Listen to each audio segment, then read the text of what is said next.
To start off Halloween 2019, I thought I'd take a look at a DC Elseworlds story featuring Batman and the Prince of Darkness himself, Count Dracula. It's called Red Rain and was published in 1991. It would become the first installment in what is known as the Batman and Dracula trilogy, with the other titles being Bloodstorm in 1994 and Crimson Mist in 1998. Now, for those of you who are unfamiliar with it, Elseworlds is an imprint DC Comics has been using since 1989 for any stories told with their characters outside the main DC Universe canon. They typically involve the supernatural, some specific gimmick, or an alternate version of history, stuff that's more fantastical than what you would typically find in the regular canon.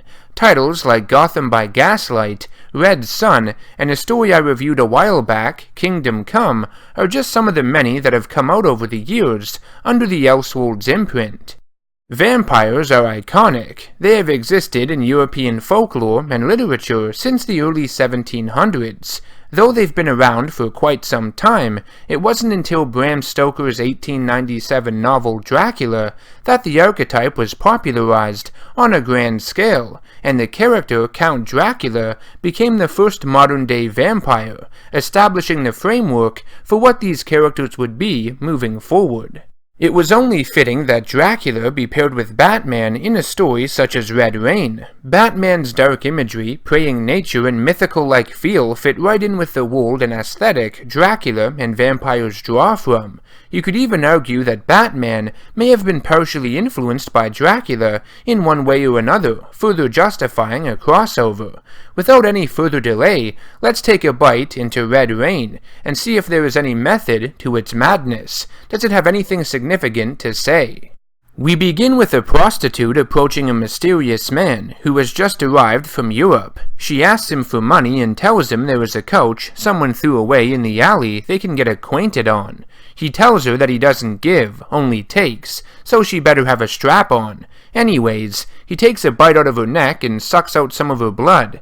Batman arrives and finds the body, the second so far. The next night he finds another victim, which makes 3 in a series of murders targeting Gotham's homeless, which the media seems to be ignoring. The number quickly climbs to 19, and when Commissioner Gordon meets with Mayor Woods, he is told to investigate it under the radar so as not to affect his re-election. Batman attempts to save another victim and is confronted by a woman who appears to have gone mad. She possesses immense strength and speed, easily overpowering him and getting away. Batman returns to the Batcave and tells Alfred to cancel all upcoming Bruce Wayne obligations. He is too tired and busy to attend. When he arrives in his room, the reality sets in, that he is in fact sick of the sunlight and prefers the darkness. It's the only thing that has any meaning to him. In his eyes, Bruce Wayne is dead, leaving only Batman. Night has arrived once again, and Batman is awake. For the past several nights he has been visited by a mysterious woman, a vampire. Is she real? Is she just a dream? When he goes out to the garage to hop into his car, the door is locked and he breaks the handle off with ease. He then proceeds to move it, lifting it off the ground with little effort. He goes to his doctor where his blood is tested, which appears to be fine, though there are strange contusions on his back, which may have been from his fight earlier. Batman goes to his occult advisor, Ariane, to obtain information on his vampire foes. She tells him about their immortality, superhuman strength and speed, ability to transform into bats, mist, or wolves, and their weaknesses to silver, sunlight, crosses, oak stakes in the heart, and decapitation, the usual stuff. Batman goes to Potter's Fields, a simple graveyard provided by the city for Gotham's homeless. He notices that many of the graves have been emptied. He enters the courtyard in search of those responsible and finds a grate, ripping it out of the ground with his newfound strength. He enters believing he has descended into some form of cold hell within the sewers and finds countless bodies stacked on top of each other. The ones at the bottom begin to move and reanimate as bloodthirsty, zombie-like vampires. Batman runs from them, but finds more feasting on a fresh corpse. Cornered, the Dark Knight is forced to fight the rotting vampire horde. Despite his strength, Batman is outnumbered by theirs. Before he can be killed, oak stakes are fired at the vampires by a group known as the Others, led by a rogue vampire named Tanya. They are quickly interrupted by Dracula in his monstrous bat form. As he returns to his humanoid appearance, he orders them all on their knees with his hypnosis. He then demands that they shoot themselves and put an end to their existences. Before they can complete his hypnotic suggestion, Batman kicks Dracula in the face. Much to his surprise, how could Batman resist his power? Dracula can smell the blood coming from Batman, and it drives him crazy. Batman tells him if he wants it, he has to come and get it, as he paints a cross with his own blood on the sewer wall. They stare each other down until dawn, neither one able to attack the other. Dracula vows to kill him the next time they meet, as Batman returns to the surface. As Alfred tends to Bruce's wounds, he notices his master's back, still kept hidden from the reader. Dracula returns to where Tanya and her men were fighting his army to find them all dead and the others gone. As Bruce rests, he is confronted by Tanya again, who is now fully materialized in Wayne's consciousness. She tells him that she was once a servant of Dracula who fled, breaking his spell over her after he had killed an innocent child in front of her eyes. Over the years, she was able to create a special serum housing artificial plasma, which acts as a blood substitute, though giving up real blood was like fighting a severe drug addiction. She gathered other vampires that sought to oppose their master, and formed the Others, which have attempted to kill the Lord of the Undead for centuries. Because they are still susceptible to Dracula's persuasion, she has come to Batman, giving him the abilities of a vampire, essentially turning him into one, but allowing him to maintain his humanity. Batman and Tanya meet with Commissioner Gordon and tell him about the vampire infestation. He is reluctant to believe in them, despite all the evidence of the murder victims adding up.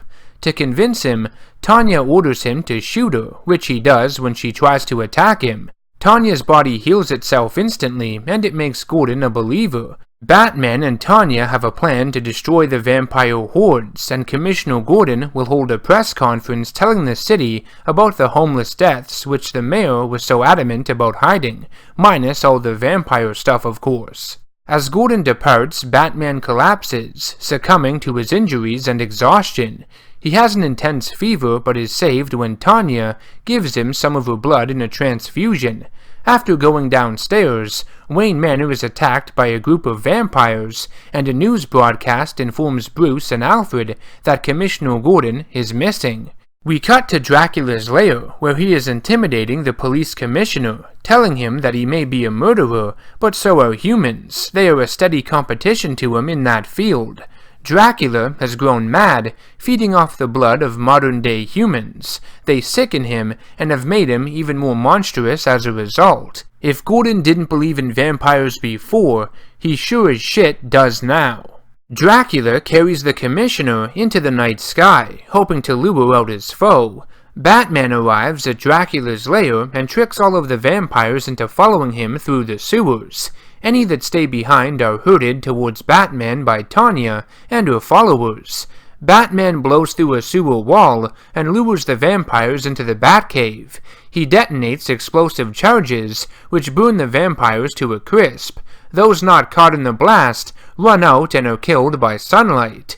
Tanya confronts Dracula, who has returned, as the explosion fills the cave, sacrificing herself to take him out. Batman then hops into a special capsule and detonates even more explosive charges, this time bringing the entirety of Wayne Manor down. Bruce exits the capsule and acknowledges Tanya's courageousness. He goes to a safe house in the heart of the city where Alfred has been hiding out, looking to make it their new base of operations. It's at this point that Bruce reveals he has grown giant bat wings, a gift given to him through the blood transfusion with Tanya. He has become a literal Batman, which will help him in his fight against the Lord of Darkness, Count Dracula. In his tower, Gotham's gaudy building, Dracula has bound Commissioner Gordon upside down, slicing his neck. allowing him to bleed out slowly as he feasts on his blood. A silver batarang enters the room and hits Dracula in the side of the head. Batman has arrived to put an end to the vampire lord. He releases Gordon, and Dracula tells him that Tanya is dead, the city and its humans are his, and now so are the bats. Batman throws even more silver batarangs, which begin to burn Dracula's flesh. He jumps out a window and transforms, with the Dark Knight in hot pursuit. They collide in the sky, and Dracula sinks his teeth into Batman. Lightning strikes and damages a nearby telephone pole as Batman stabs Dracula with another silver batarang, before impaling him on said pole, right through the heart. His body catches fire as Batman looks on. Still bleeding, Bruce believes he is dying, and Alfred arrives, but is too late. A week later, the good butler watches over Bruce Wayne's grave. However, he has kept his body deep underground elsewhere. Batman tells Alfred that Bruce Wayne may be dead, but the Batman will live on forever, now immortal, a vampire who fights for good. So that's Batman and Dracula, Red Rain. Is it one of the best Batman storylines ever told? No. Is it layered with a plethora of complex themes? Not really. But it is a fun Elseworld story, and its depiction of a Batman vs. Dracula heavyweight bout is quite satisfying. It's an enjoyable read. Batman and Dracula are very similar in many ways, and you could argue that Batman was partially influenced by the latter. Both characters bring out the primitive emotions of their audience. They are both entities, mythological creatures, shrouded in mystery. Some people believe in them, and some people don't, and I find that comparison very fascinating. It's fueled by one superstition. Throughout the story, the idea of vampires being real is put into question, so is their morality. Can they be good, noble? Something we of course find out in the end.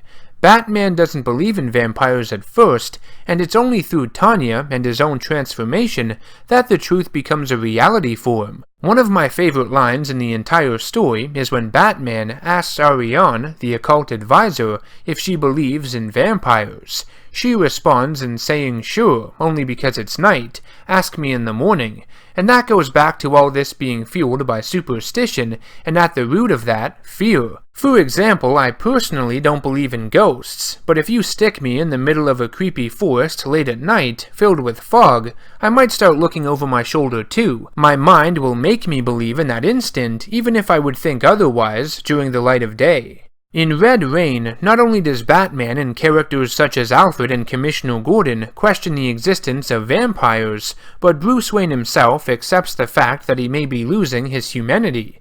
As the story progresses, Wayne begins to hate the sunlight and would rather remain in darkness. Night is Batman's element, and he feels more at home in it than ever before. He cancels all his obligations to focus on hunting Dracula, and by the end is willing to destroy Wayne Manor, the symbol of his other persona, effectively killing and burying it. The story ends with Batman becoming a full-on vampire, fully embracing his darker, mythological, and monstrous side. If you dig a little deeper past all the vampire stuff, Red Rain also provides some social commentary in regards to homelessness. The destitute members of society have been abandoned by Gotham, and even their deaths don't garner any attention from the mayor or the media for that matter. They'd rather focus on celebrities and sex scandals, which I believe has more relevance now more than ever. If I were to give a few negatives in regards to this story, I would say that the cursive font can be a little hard to read at times, trying to figure out some of the words, and that's coming from someone who learned cursive in school, when it was still a thing, at least where I live. I think the pacing of Red Rain is a bit inconsistent, and some moments aren't given enough time to settle before moving on to the next. This has more to do with the writing itself, in tandem with the artwork, and I can't be too hard on it because it is an Elseworld story, and doesn't rely on any other incarnation of Batman. They only had so many pages to tell all this in, and for what it's worth, they did a great job. Speaking of the artwork, that too can be a little inconsistent. Some of it is good, but some of it is just awkward looking. I think it was meant to be a little strange though because of the style and tone of the story, but tell me why a sewer grate goes from looking like this to this within a few short panels. I think it was meant to be raining during the majority of this story, but the artwork doesn't always reflect that, which can be a little confusing. In regards to the Red Rain title, it refers to the chemicals turning the precipitation red due to some form of accidental alchemy. It's not explained very well. As Batman further transforms into a vampire, the term Red Rain is also used to illustrate this ominous truth that he is changing, it's hurting him. It also describes an absence of life, that it is slowly leaving not only Batman, but Gotham itself. Like I mentioned at the start of this video, Red Rain was the first in what is known as the Batman and Dracula trilogy. Unfortunately, I won't be reviewing Bloodstorm or Crimson Mist this year during Halloween. I will review them, and I hope this news doesn't disappoint too many of you, but I want to make sure there's enough variety to my Halloween lineup.